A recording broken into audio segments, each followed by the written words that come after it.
The first thing I noticed when I woke up wasn't the pain. It was the quiet. No beeping monitors, no distant voices, no antiseptic smell like the military med bays I'd been in before. Instead, there was a soft hum, low and steady, like a ship idling in deep space. The light above me wasn't white but pale blue, warm enough not to sting my eyes.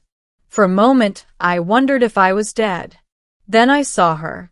She stood beside the bed, tall and willowy, her posture precise in a way humans rarely managed. Her skin was a muted silver gray, smooth like polished stone, and faint bioluminescent lines traced slow patterns along her arms and neck. Her eyes, large, dark, and reflective, focused on me with what looked like professional concern. An alien. My heart jumped, and pain finally arrived, sharp and immediate, tearing a groan from my throat. "Easy," she said, her voice soft, musical, and accented in a way I'd never heard before. "Your injuries are stabilized, but stress will delay tissue regeneration." I tried to sit up. That was a mistake. Fire exploded through my chest and left side, and I collapsed back against the bed. Where am I?" I managed. "You are aboard the Coalition Medical Vessel Sanctuary of Dawn," she replied. "I am Nurse Sae'lin. You were retrieved from the battlefield 6 cycles ago." The battlefield. Memory flooded back in fragments. Smoke, screaming metal, the flash of plasma fire as the outpost fell. Humans weren't officially part of the Galactic Coalition yet. We were still probationary allies, which mostly meant we did the dirty work on frontier worlds. When things went wrong, we were expendable. "Why am I here?" I asked. "Coalition ships don't usually pick up humans." Her gaze flickered for just a fraction of a second before returning to neutral. "You were critically injured. Leaving you would have violated medical protocol." That answer felt rehearsed. Over the next few days, I learned the rhythm of the ship. Coalition medicine was advanced beyond anything humanity had: nanofiber bone weaves, organ regeneration baths, neural stabilizers that felt like warm water flowing through my veins. Sae'lin was always there, efficient and gentle, her long fingers moving with practiced precision as she checked readings and adjusted equipment. Other staff came and went: avian surgeons, insectoid technicians, a hulking reptilian doctor who barely acknowledged my existence, but Sae'lin stayed. She spoke little about herself, and I didn't push. Humans weren't exactly popular in Coalition space. We were considered aggressive, emotionally unstable, and dangerously adaptable. Useful, but unsettling. Still, there was something about her that didn't match the others. The way she lingered when she thought I was asleep. The way her eyes softened when I winced in pain. The way she sometimes stared at my hands, flexing and scarred, as if they fascinated her. One cycle, while adjusting the regeneration field around my ribs, her fingers brushed my skin. She froze. "Sorry," she said quickly. "It's fine," I replied. "I've had worse." That earned me a small, almost secret smile. It was on the 10th cycle that everything changed. I woke to voices.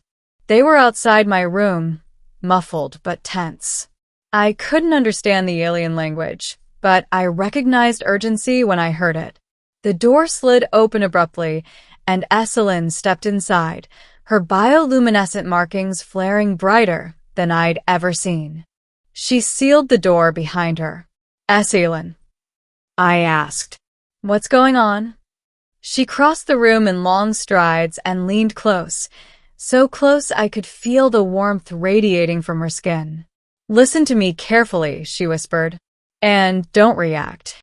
My pulse spiked. "The Coalition Ethics Council has issued a directive," she continued. "Human survivors from the outpost are to be transferred." "Transferred where?" Her eyes locked onto mine. "To a research facility." Cold settled in my stomach. Research? On us. Yes. I swallowed. Why? She hesitated. Then, in a voice so quiet it barely carried, she said, because humans do not react to trauma the way other species do. You adapt. You recover. You grow stronger. The Council believes this is dangerous. My hands clenched into fists. So what? They're afraid of us. They are afraid of what you become when you survive, she said. The door chime sounded, a sharp, insistent tone. Sae'lin straightened, her professional mask snapping back into place. Before she turned away, she leaned down again, so only I could hear her. Don't tell anyone, she whispered. What I'm about to do will cost me everything. Then she moved. The moment the door slid open, she spoke sharply to the guards outside, her tone authoritative. They replied, confused. She gestured at my medical console, rapidly inputting commands. The ship lurched. Alarms blared, low and ominous. What did you do? I demanded. I rerouted power from non-essential systems, she said calmly. Including containment. The guards shouted, then fell silent as the door sealed again. She turned to me, eyes blazing with light. I am not merely a nurse, she said. I am a genetic archivist. My species was nearly erased by the Coalition centuries ago in the name of preventative security. We were deemed too adaptable, too resilient. My blood ran cold. You helped them? I asked. No, she said fiercely. I survived them. By hiding. By serving. By watching. She began disconnecting my restraints with swift, practiced movements. Pain flared as I swung my legs over the side of the bed, but adrenaline pushed it back. They will come, she said. But not before I send you away. Away where? She met my gaze. Home. I laughed, short and disbelieving. You think they'll just let me go? They won't, she agreed. That's why I'm not asking. She pressed a small device into my hand. It pulsed with unfamiliar energy. This will mask your neural signature long enough to reach an escape pod, she explained. The pod is pre-programmed for a human-controlled system. And you? I asked. Her silence was answer enough. I can't leave you, I said. You'll be executed. A faint smile touched her lips. Perhaps. Or perhaps I will finally stop hiding. The corridor outside shook with heavy impacts. They were breaching. She grabbed my arm, supporting my weight as we moved toward the emergency hatch. My body screamed in protest, but I forced myself forward. Why me? I gasped. Why risk everything for one human? She stopped and looked at me, really looked at me. Because when you were unconscious, she said, your body should have failed. Any other species would have. Instead, it fought. It adapted to our technology, integrated it, improved upon it. She tightened her grip. And because if the Coalition is afraid of that, then perhaps humanity is exactly what this galaxy needs. We reached the pod bay as the doors behind us exploded inward. Armed security flooded the corridor, weapons raised. Sae'lin shoved me toward the pod. Go! I hesitated, heart pounding. Come with me. She shook her head. Not yet. Before I could argue, she slammed the pod door shut and activated the launch sequence. Through the viewport, I saw her turn to face the soldiers, standing tall, luminous lines blazing like fire. The pod ejected violently, slamming me back into the seat as stars stretched into streaks. As darkness claimed me again, one thought burned through the pain and fear. She believed in us. I woke days later in a human hospital, surrounded by familiar faces and crude but comforting technology. Debriefings followed, intense, classified, and filled with disbelief. When I told them about Sae'lin, about the coalition's plans, there was silence. Then resolve. Human diplomats demanded answers. Coalition denials crumbled under evidence we shouldn't have had, but did. Others came forward. Non-human nurses, technicians, archivists. Sae'lin had started something. Months later, as I stood before the United Earth Council, fully healed and stronger than I'd ever been, I felt it again, that quiet hum. A message appeared on the secure channel, encoded in a pattern only I would recognize. I told you not to tell anyone, it read. But I hoped you would understand. Attached was a star map, and a single line beneath it. We are not alone, and neither are you. For the first time, I smiled without pain. The galaxy had tried to study us, to fear us, to control us. Instead, it had revealed its greatest secret, and humanity was ready. The star map stayed on my screen long after the chamber emptied. Points of light marked systems I'd never heard of, scattered far beyond coalition space. Some were tagged with symbols I didn't recognize, others with annotations written in Sae'lin's precise hand. Medical stations, refuge worlds, hidden enclaves, survivors. The truth hit me slowly, like gravity after freefall. She hadn't just saved me. She had spent her entire life preparing for this moment. The coalition's attempt to quietly study humanity had failed.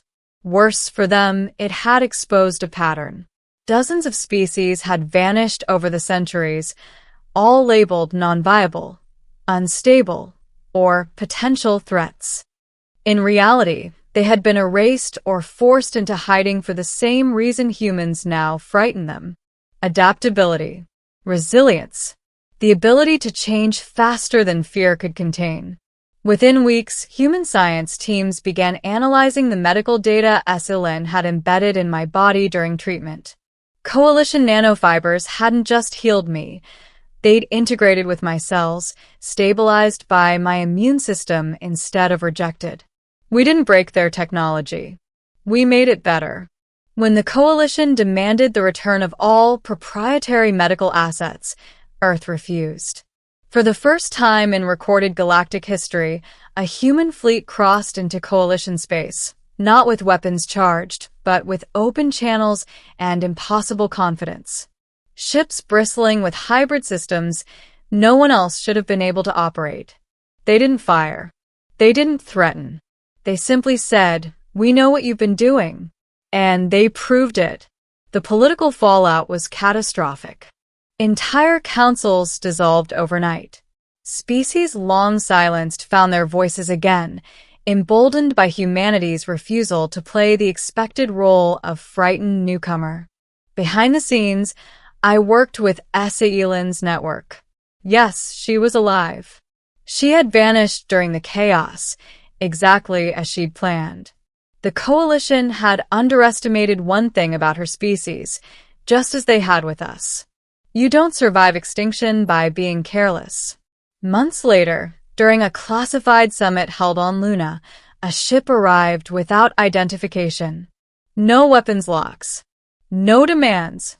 Just a medical transponder pinging a code only I had been given. When she stepped into the chamber, the room went utterly silent.